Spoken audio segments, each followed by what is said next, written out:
Ngayon, magandang araw po sa inyo lahat, Luzon, Visayas, Mindanao, pati na rin po sa mga kababayan nating mga OFW. Welcome po sa panibagong reaction video dito sa Makapili TV. So, doon po sa mga nagdaang panahon, karaang buwan, kung saan po tinapyasan po ng House of Representatives yung budget po ng OBP. So, sa dating request ng OBP na 1.3 or 1.4 billion pesos na budget, tinapyasan po nila at ginawa nilang 777 million yata. So, more or less mga ganun po yung naging proposed budget na binigay nila sa Office of the Vice President. So, nagkaroon din ng statement yung Senado kung saan sabi nga nila na kumbaga parang pipilitin nila na dagdagan yung budget ng OVP kung sakasakali dahil parang naliliitan sila dun sa budget na inallowed, na inallocate ng House of Representatives dun sa Office of the Vice President. Pero ngayon, kumpirmado po dito kay Senator Bato de la Rosa na inadapt na ng Senado yung ni-request na allocation ng House of Representatives. So, ang magiging budget ng OVP is nasa 777 million pesos na lang po. Malayo dun sa proposed budget nila na 1.3 or 1.4 billion. So, kung titingnan nyo, parang itong Senado natin ngayon, na mukhang pati sila nakokontrol na rin ng House of Representatives. So, parang lumalabas dito, kumbaga kung ano na lang ikumpas ng House of Representatives, sunod-sunuran na lang din po ang ating Senado. Which is parang hindi na yata maganda tingnan dahil kumbaga parang yung pagiging independent na sa tingin natin na nakikita natin before, mukhang hindi na.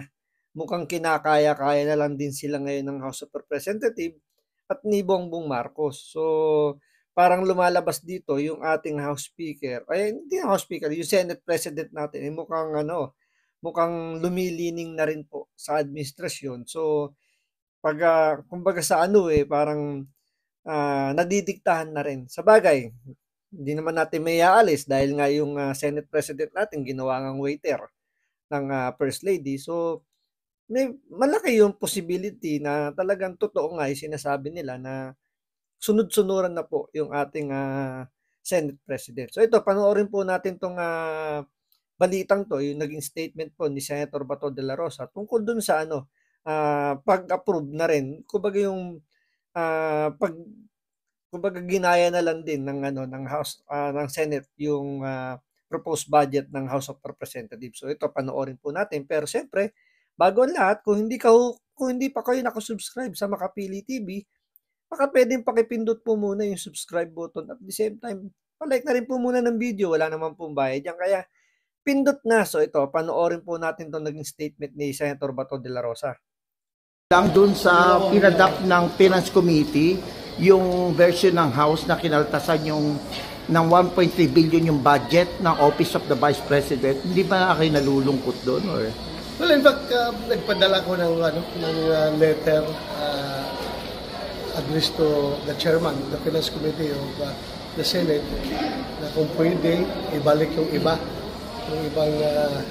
na nakalagay sa NEP in the interest of fairness.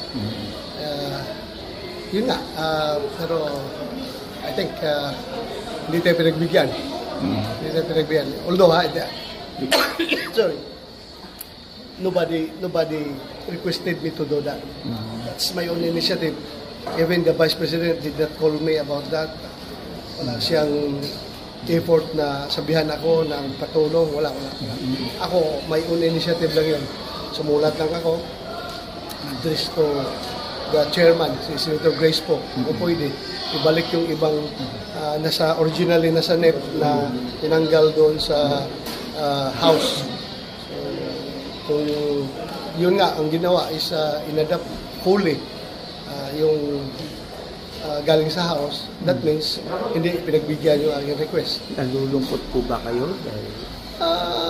Dahil maapektuhan yung trabaho ng OPP. Alam mo, that's the second highest office of the land, Office of the Vice President.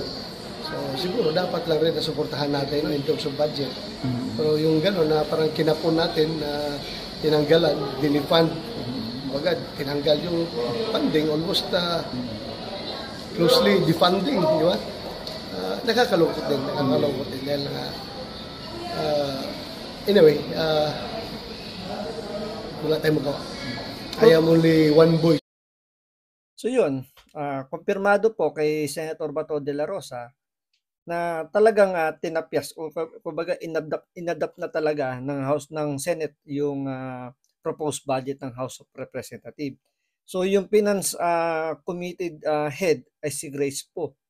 So si Grace po at si Jesus Escudero nag-agree doon sa pag-adapt ng budget ng OBP. So sabi nga rito ni Senator Bato de la Rosa, no, parang second highest official ng ating bansa. Kumbaga ganun na itrato ngayon. So paano makakapagbigay ng serbisyo yung OBP? So kung wala naman silang budget. So syempre sinasabi naman nila kasi na redundant lang naman daw yung mga ginagawa ng OBP. Pero ano ba ang punto doon sa pag sinasabi nilang redundant? So, paulit-ulit lang naman daw, pwede naman daw, kumbaga, sulatan na lang daw ng OBP or i-refer na lang ng OBP yung humihingi ng tulong. Halimbawa, financial assistant, mga ganyan, medical assistant. May mga departamento naman doon ng gobyerno na pwedeng hingan ng tulong. Which is totoo naman. Tulad na lang sa DSWD, di ba? So, pwede na lang daw magbigay ng referral yung OBP at bibigyan na lang daw ng tulong ng DSWD. Kaso, meron din kasing aligasyon ng OBP na kumbaga dahil nga magkaiba na ng paniniwala yung OBP at yung presidente natin, so tinatabla yung mga ni-refer ng OBP. So, kumbaga doon nagagamit yung politicizing, yung sinasabi nga ni BP Sara. So dahil nga magkaiba na sila ng kanilang paniniwala ng administrasyon, hindi binibigyan ng tulong ng DSWD. So itinanggi naman yan ng DSWD. Sinasabi nila na never daw naman nila ginawa yung sinasabi ng OBP na tinatanggihan nila yung humihingi ng tulong kapag ito'y dumaan sa OBP. Pero syempre, meron naman na ipakitang mga ebidensya yung OBP na talagang tinatanggihan ng DSWD.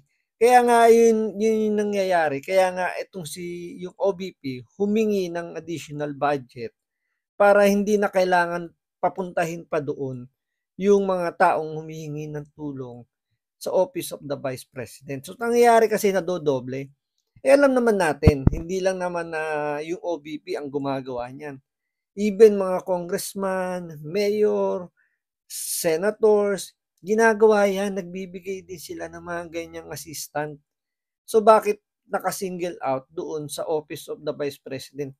Kasi sa totoo lang, okay lang naman, dapat naman talaga ganun yung mangyari. Kaya nga may mga ganyan departamento ng gobyerno natin para doon kumbaga nakapokus lang talaga sila doon sa pagtulong. Yun nga lang, ang masakit lang sa nangyayari ngayon is nagagamit kasi sa politika yung gantong sistema, yung ganyang sistema na dahil nga galing ka doon sa isang ahensya ng gobyerno na ang may hawak hindi kaalyado ng administrasyon.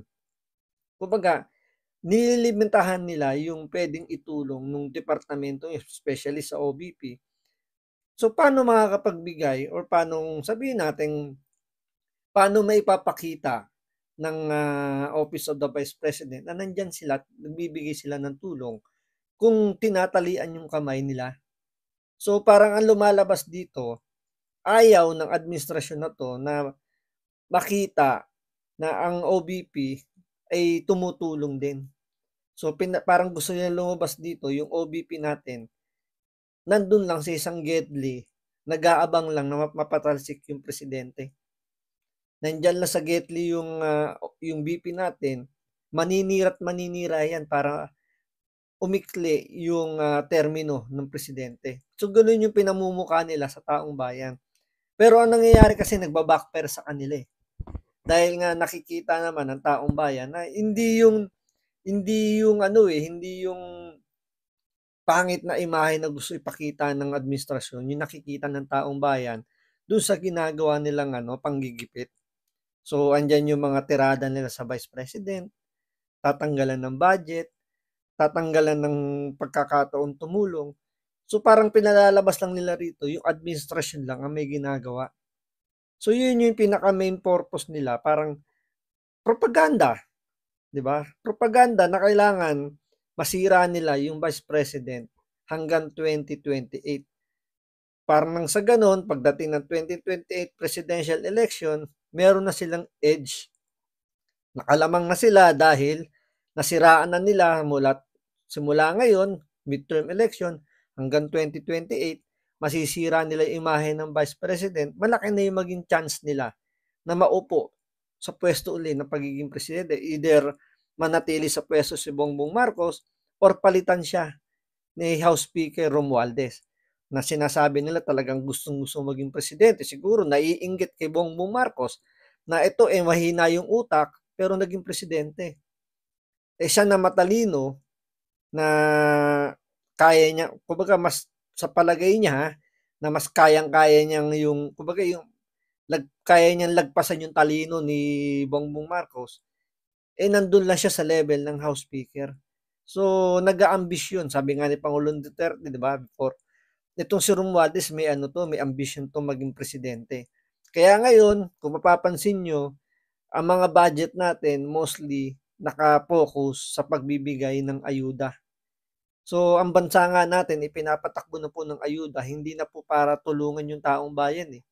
Siguro in a way, nakakatulong para lang itawid yung kanilang pang-araw-araw na pangkabuhayan. Pero yung sabihin mong tulungan mo para may angat nila yung kanilang kabuhayan, hindi eh. Tandaan nyo po, wala pong bansa ang umaasenso sa pagbibigay ng ayuda. Kasi ang binibigay nilang ayuda na yan is galing din po sa taong bayan. So parang umiikot lang yung pera sa pagbibigay lang ng tulong. Unlike kung yung ibibigay mo na tulong diyan sa mga nangangailangan, ibigyan mo ng trabaho, at least yung pinagtatrabaho nila, kumbaga, siyempre, pag nagtrabaho ka, obligado ka magbayad ng tax. Tama, di ba? So, tapos kung sabihin natin may magsasabi dito, malamang. Siyempre, kung minimum wages ka lang, exempted ka sa tax. Tama naman. Pero siyempre, once na ikaw ay may trabaho, nagkakaroon ka ng sapat na pera, nadadagdagan yung purchasing power ng mga Pilipino. So, every time na bibili ka ng isang produkto, lahat yan may subject for tax yan. So, katapano, naibabalik mo yung ibinayad sa iyo sa trabaho mo, naibabalik mo sa national government. Kaya nga, mas maganda pa na bigyan mo na lang ng trabaho yung mga Pilipino kaysa bigyan mo lang ng ayuda. Kasi sa ayuda, yung pang-araw-araw lang na pangangailangan ng taong bayan, yung ibibigay mo lang na tulong. Ito yung kasabihan na talagang totoo na kapag ang tao, bigyan mo ng isda, mabubuhay yan ng ilang araw. Pero once yan, ituruan mong mangisda, mabubuhay yan ng mahabang panahon. So yun po yung kasabihan na dapat i-adapt po ng gobyerno natin na hindi lang puro ayuda ang ibigay sa mga mamamayan niya pagkos tulungan magkaroon ng trabaho. Hindi yung puro ayuda tulad ng ginagawa nito ng House Speaker, di ba? Mismong siya yung namimigay ng mga ayuda which is hindi naman niya trabaho dahil siya House Speaker. At the same time, hindi niya pera yung pinamimigay diyan. Kasi kung mamudmud siya, akala mo pera niya eh. Ba hindi na nahiya? Yung perang pinamimigay niya, pera yan ng taong bayan na supposedly dapat ibinibigay yan bilang tulong.